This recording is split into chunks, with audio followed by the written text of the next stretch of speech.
Rohit engineering की पढ़ाई करके छुट्टियों में अपने गांव आया हुआ था।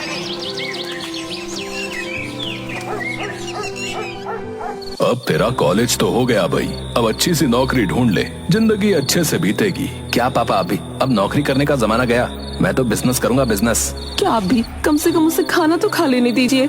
चला जा बेटा, खाना खा ले, और आप भी खा लीजिए। सभी खाना खाकर सो जाते हैं। अगले दिन, अरे बेटा, तेरे कमरे में जो कबाड़ है वो इकट्ठा करके कबाड़ी वाले को दे देना। ठीक है।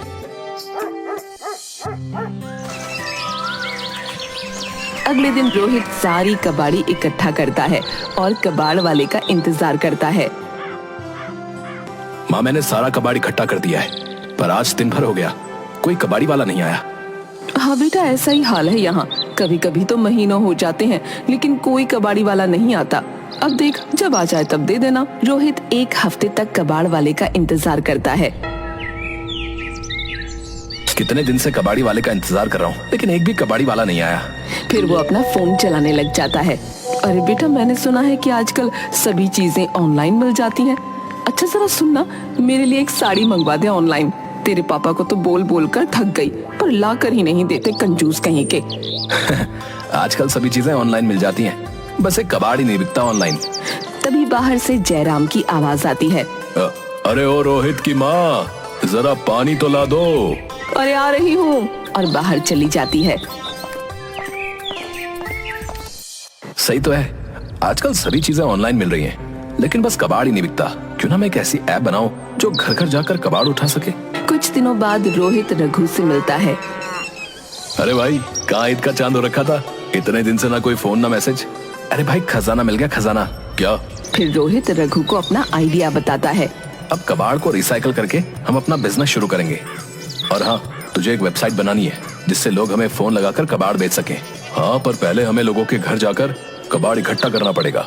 कुछ दिन बाद, अरे रोहित, देख, जो तूने वेबसाइट बनाने के लिए बोला था ना, वो मैंने बना ली है। और ये देख, हमारी वेबसाइट को बहुत लोगों ने देखा भी है, कुछ ने बहुत पॉजिटिव रिस्पांस भी दिया है। और देख, कितनों ने तो अभी से ऑनलाइन कबाड़ बेचना भी शुरू कर दिया है। अब बस हमें वहाँ चलना है और उनके घर से कबाड़ उठाना है। फिर रघु और रोहित दोनों कबाड़ इकट्ठा करने के लिए घर घर जाते हैं। भैया, कोने में रद्दी पड़ी है, उठाने के बाद में वहाँ पर झाड़ू भी लगा देना। रघु को बहुत बुरा लगता है, पर वो फिर भी वहाँ से कबाड़ उठाकर अपने साथ ले आता है।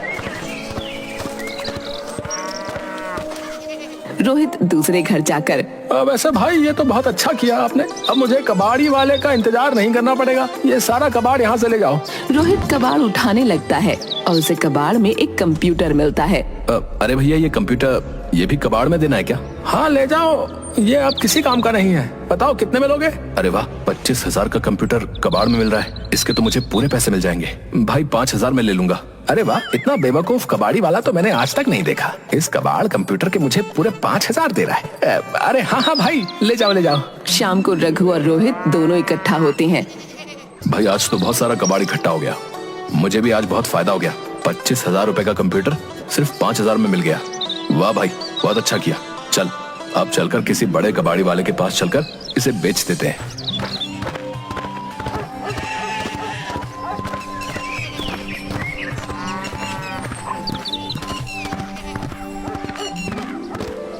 और अपनी अपनी कबाड़ी लेकर बड़े कबाड़ खाने पहुंच जाते हैं। भैया, ये सारा कबाड़ कितने में लोगे? और ये कंप्यूटर, ये कितने में लोगे? अरे भैया, इस कंप्यूटर के तो आपको सिर्फ 500 मिलेंगे। क्या? सिर्फ 500? पर ये तो बहुत महंगा कंप्यूटर है। अरे भाई, कबाड़ है तो कबाड़ के भाव में ही लूंगा ना। और वैसे भी इतने सालों से ये धंधा कर रहा हूँ, तो मुझसे बेहतर तो कबाड़ का भाव कोई जान ही नहीं सकता। मजबूर होकर रोहित और रघु को कंप्यूटर को 500 रुपए में ही बेचना पड़ता है। ठीक है भैया, ले लो। फिर रघु और रोहित दोनों मिलकर वहाँ पर अच्छे से काम देख लेते हैं और फिर थोड़ी देर में बाहर आ जाते हैं। यार, मैंने तो सोचा था कि ये काम बहुत आसान होगा, लेकिन ये तो इतना मुश्किल है। हाँ भाई, अब कुछ अलग करना है तो मुश्किल तो होगी। हाँ, और अब सोचा है तो करके भी दिखाएंगे।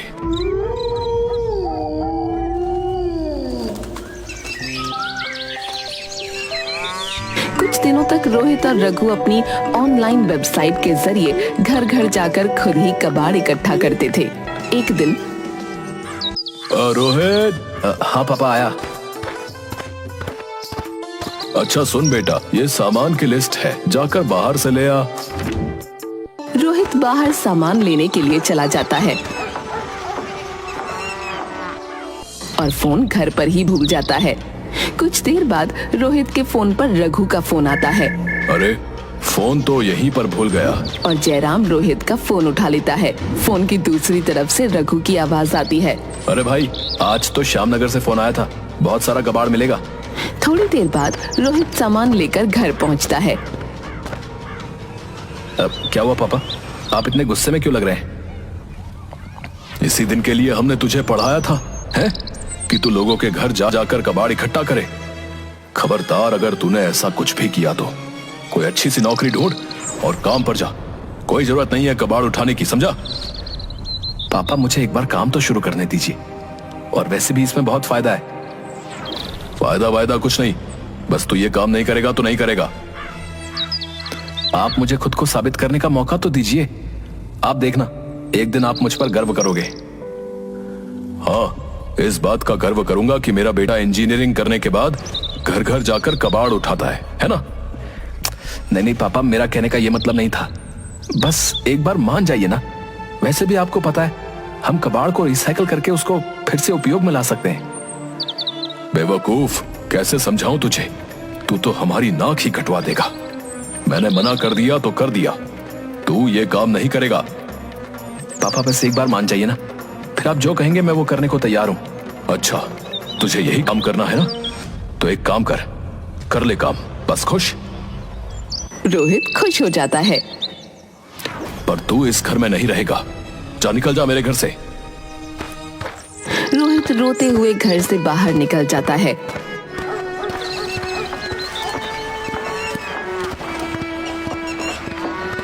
थोड़ी देर बाद रोहित रघु के पास जाता है।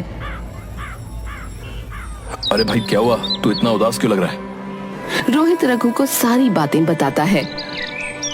भाई एक काम कर, तू जा और जाकर अपने पापा से माफी मांग ले और छोड़ दे इस काम को। नहीं भाई, अब मैंने ठान लिया तो ठान लिया, और तू देखना, एक दिन पापा मुझ पर गर्व करेंगे। रघु रोहित के कंधे पर हाथ रखता है और दोनों अपने काम पर निकल जाते हैं।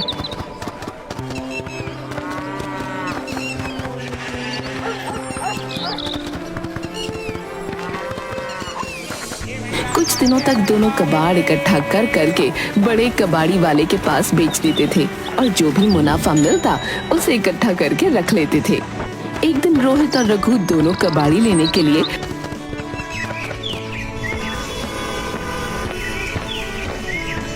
एक घर में जाते हैं। रघु फोन में एड्रेस देखकर घर की डोरबेल बजाता है। यार, एड्रेस तो यहीं का था, पर ये दरवाजा खोलने में इतनी देर क्यों लगा रहे हैं? तभी दरवाजा खुलता है और अंदर से एक 70 साल का बूढ़ा आदमी बाहर निकलता है। क्या है? कौन हो तुम दोनों? तभी अंदर से एक जवान आदमी बाहर निकलता है। अरे पापा, मैंने ही इन्हें बुलाया था। ये लोग ऑनलाइन कबाड़ का बिजनेस करते हैं और आपको पता है, इन दोनों ने अच्छी खासी पढ़ाई भी की हुई है। कौन सी डिग्री ली हुई है तुम दोनों ने? वो सर, हमारे पास इंजीनियरिंग की डिग्री है। क्या इंजीनियरिंग की हुई है और कबाड़ का धंधा करते हो?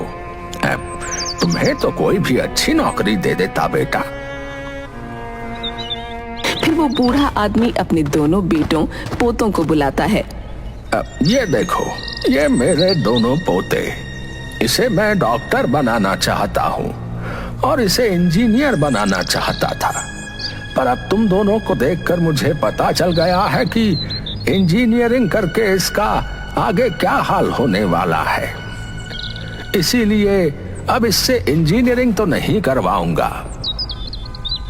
रोहित और रघु उदास मन से एक दूसरे की तरफ देखते हैं और चुपचाप कबाड़ लेकर वहां से निकल जाते हैं। यार रोहित, हमारे देश में कबाड़ी वाले की कोई कदर ही नहीं करता यार। हाँ, बात तो तू सही कह रहा है, पर तू देखना, एक दिन हम सबको दिखा देंगे कि कबाड़ी वाला होना कोई बुरी बात नहीं है। थोड़े दिन बाद अब मैं क्या सोच रहा था कि ये जो पैसे बचे हैं उनकी हम कुछ मशीनें खरीद लेते हैं जिससे हम कबाड़ को रिसाइकिल कर सकें। हाँ, और कुछ मजदूर भी रख लेंगे जिससे हमारा काम और भी आसान हो जाएगा। रोहित और रघु दोनों कुछ दिनों में मशीनें ले आते हैं और कुछ मजदूर भी रख लेते हैं। अब जहाँ भी कबाड़ी लेने जाना होता वो मजदूरों को भेज देते। एक दिन रघु दौड़ा हुआ रोहित के पास कुछ पेपर और प्लास्टिक के बॉटल्स लेकर पहुंचा। अरे देख भाई, इस नई मशीन में तो ये प्लास्टिक की बोतल बिल्कुल नई जैसी हो गई। और देख ये पेपर भी पुराने पेपर से मिलकर बनाए हैं। इसी तरह से हम अलग अलग पेपर्स को अलग अलग तरह से रिसाइकिल कर सकते हैं। अरे वाह, मतलब इसे तो हम फिर से किसी नए दुकानदार के पास बेच सकते हैं। हाँ हाँ भाई, बिल्कुल। इस तरह की तो और मशीनों से हम अपना सारा कबाड़ रिसाइकिल कर सकते हैं। कुछ दिनों तक दोनों ऐसे ही मन लगाकर काम करते हैं और अपना एक बहुत बड़ा कारोबार खड़ा कर लेते हैं। अरे रघु, ये हमारी ऑनलाइन ऐप से कितने सारे लोग जुड़ रहे हैं और कितनी दूर दूर से लोग आसानी से अपना कबाड़ हम तक पहुंचा सकते हैं। इधर जयराम बरामदे में बैठा हुआ चाय पी रहा था। तभी दौड़ा हुआ एक आदमी आता है। अरे काका, अरे तुमने आज का पेपर देखा कि नहीं? अरे इसमें अपने रोहित भैया का फोटो छपा है। क्या? रोहित का फोटो? हाँ काका, देखो उन्होंने अपने ऑनलाइन कबाड़ के बिजनेस को कितना बड़ा कर लिया। और तो और दूर दूर से उन्हें कबाड़ भी मिलता है और वो उस कबाड़ को रिसाइकल करके किसी बड़ी फैक्ट्री में भी बेचते हैं। क्या? सच में? हाँ काका, यकीन ना हो तो खुद ही देख लो। मैंने अपने बेटे को क्या कुछ नहीं सुनाया और वो मुझसे कहता रहा कि एक बार मेरी बात मान लो, पर मैंने उसकी एक नहीं सुनी। अब वो मुझे कहाँ मिलेगा? अरे काका, अरे इतनी फिक्र काहे कर रहे हैं? रोहित भैया का फोन वहां घुमाओ और बात कर ले। फिर जयराम कांपते हुए हाथों से फोन लगाता है। दूसरी तरफ हेलो, रोहित कबाड़ी वाला स्पीकिंग। अब यहाँ पर भी एक बहुत बड़ा कबाड़ है। क्या आप उसे अपने साथ नहीं लेकर जा सकते? रोहित अपने पापा की आवाज पहचान जाता है। पापा?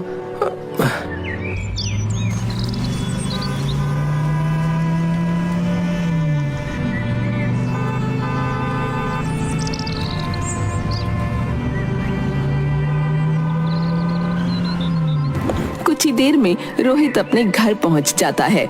जयराम खड़ा होकर रोहित को गले से लगा लेता है। बाप की बात का इतना बुरा लग गया कि इतने समय से घर ही नहीं आया। नहीं पापा, आपकी बात का कैसे बुरा मान सकता हूँ? आप ही की वजह से मैं आज यहाँ तक पहुँच पाया हूँ। बस ये सोचकर नहीं आया कि जब तक अपने पैर पर खड़ा ना हो जाऊं तब तक आपको शक्ल भी नहीं दिखाऊंगा।